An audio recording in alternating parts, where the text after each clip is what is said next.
Star Realms is one of my favourite board games of all time, and hang on a second, this doesn't really work when I just have this. I need to get the rest from my friend's place.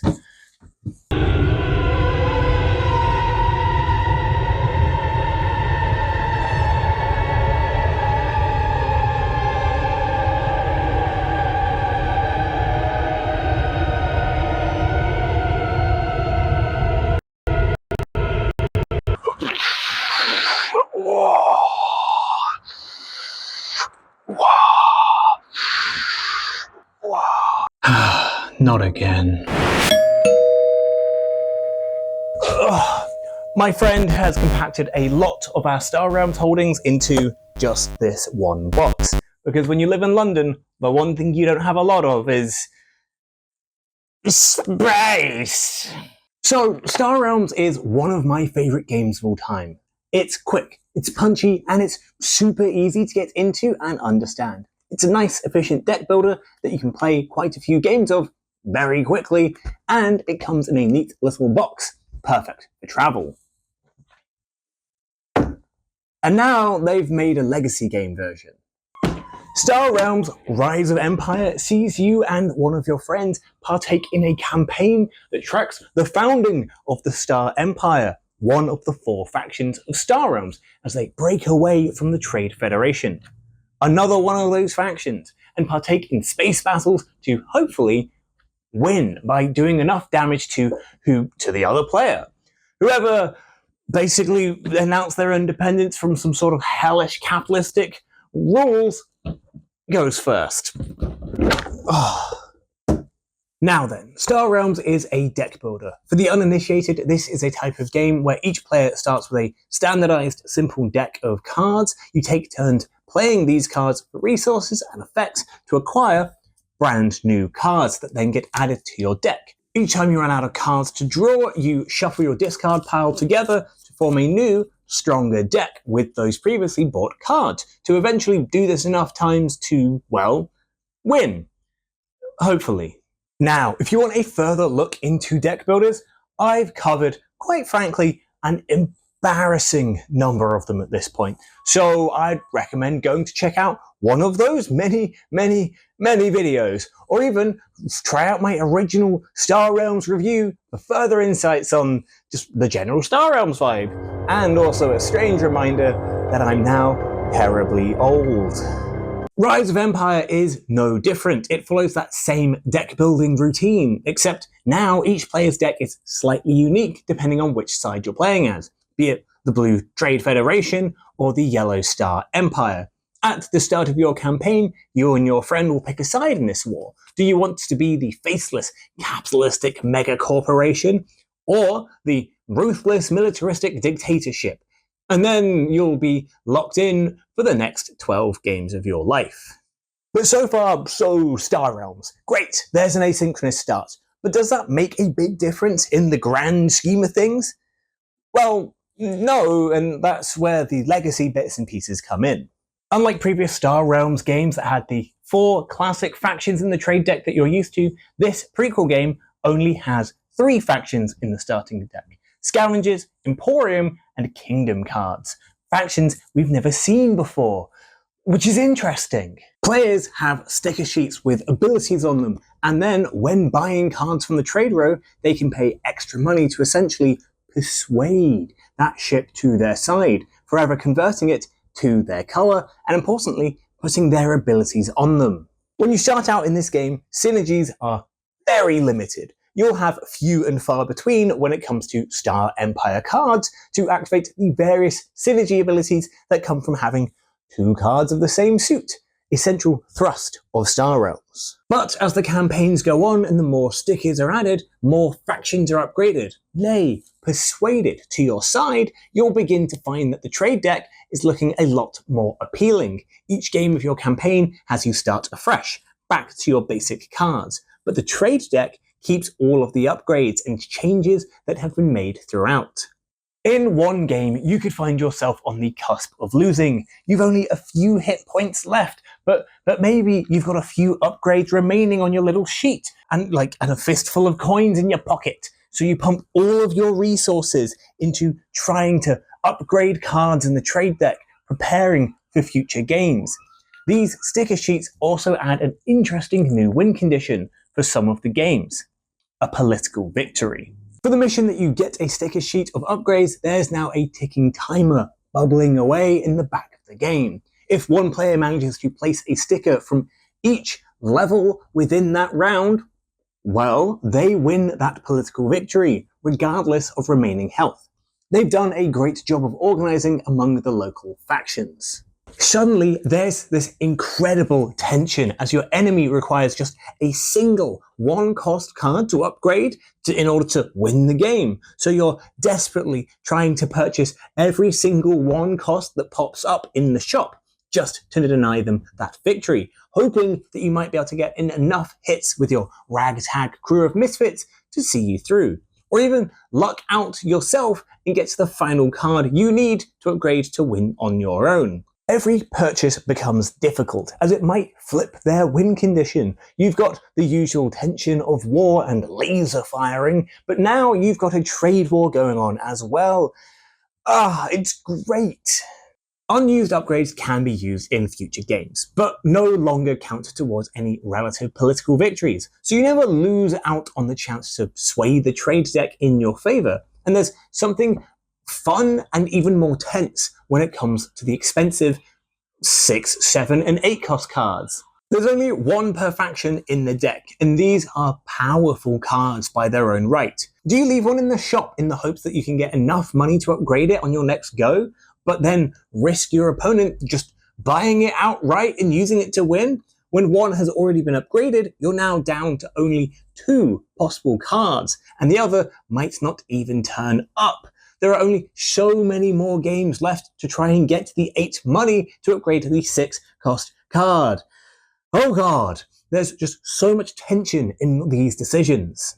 Not to mention that this is still Star Realms at the end of the day. If you're the Star Empire player, there is nothing stopping you from just, ta-da!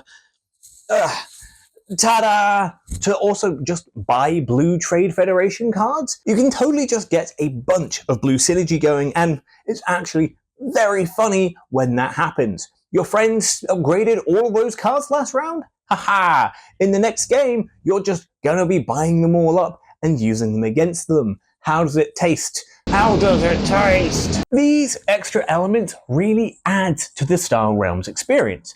Our games were routinely tense and down to the wire, a number of times either through these trade wars or both players having their decks ramped up into some disaster-level mayhem and just wiping one another off the face of the cosmos in classic deck-building Star Realms fashion.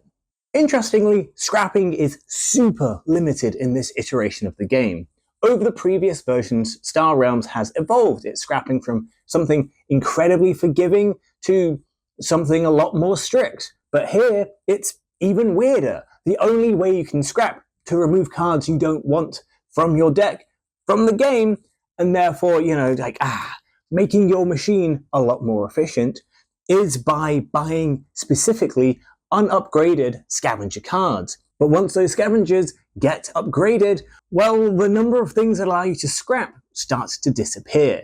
You see, each faction has their own when acquired ability, but when you upgrade that card, that ability gets covered up. In my friend and I's game, we accidentally would try and blitz the upgrades as fast as possible, and then upgrade a lot of scavenger cards because they're the ones that turned up. In our future games, though, we were really quite limited in our scrapping ability. And we both love scrapping. We love streamlining our decks. We basically accidentally forced ourselves to change how we fundamentally play this type of game for the entire campaign. So you've got this evolving trade deck working away in the back of your little legacy card game, and that's cool. But then you've also got these scenarios which further adjust things. It's not just playing 12 games of Star Realms, have fun. The wider game involves winning victory points. You get 1 for winning one singular round, but there may be others elsewhere for different things. Building to, well, obviously, whoever has the most wins. Then also, depending on who won the previous round, the next round will start differently as well, and it's just cool. It's just a bunch of nifty mechanics throughout that make an incredibly solid experience of Star Realms more interesting for those who have played a whole bunch. My friend and I were really worried at first. He won 4 games in a row, and it felt like maybe Chris was actually some kind of space moron, and this Star Empire was going to be more like a Star Hovel. But then I won the next 4 back to back, and the last 4 of them ended up being this incredibly tight duel throughout. It's Star Realms. Sometimes a game is a slug. Other times, it's a speed run of defeat that can be kind of bad and sad. With each defeat, you're losing points, and now you'll never gain independence, or crush the upstarts depending on your color of choice. Not only that, but in normal Star Realms, a 5-minute game is a 5-minute game. Just rack everything back up and go again. But here, it's one of your precious 12 games. 12 games could be 6 hours, or it could be 1. Sometimes the cards just fall really well and people snowball fast, and the game is over before you know it. But there are enough little bits and pieces throughout that put a bit more swing into this thing, and they're just kind of fun. Speaking of, the final round can feel a little swingy and not as satisfying of a conclusion as you might want. My friend and I were more or less neck and neck, and he ended up losing the campaign by virtue of unfortunate card draw. This isn't necessarily like, oh, he didn't draw his cards and therefore lost, or like he didn't drew that final good, beautiful hand. It was more sort of the mechanic in the final round punished him disproportionately to me. But otherwise, the rest of the experience was really cool. By the end of your campaign, you've got a unique deck of cards that you and your friend have made, and then you can just play normal Star Realms with it. And that's cool. But then, is the adventure over? Is this big box all for this one deck of cards now? I think we need to go into hyperdrive again.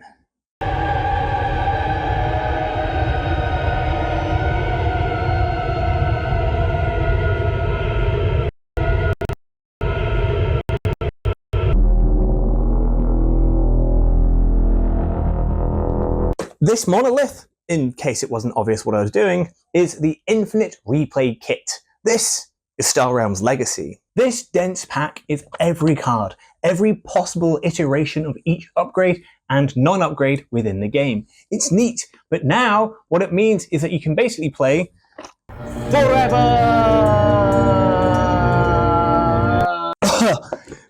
Forever, which is great because the act of the campaign is genuinely quite nifty. Playing Star Realms is good and great and all that, but that growing tension from the lengthier campaign is genuinely sublime. Being able to recapture that and again and again and again and again and again and again and again and again.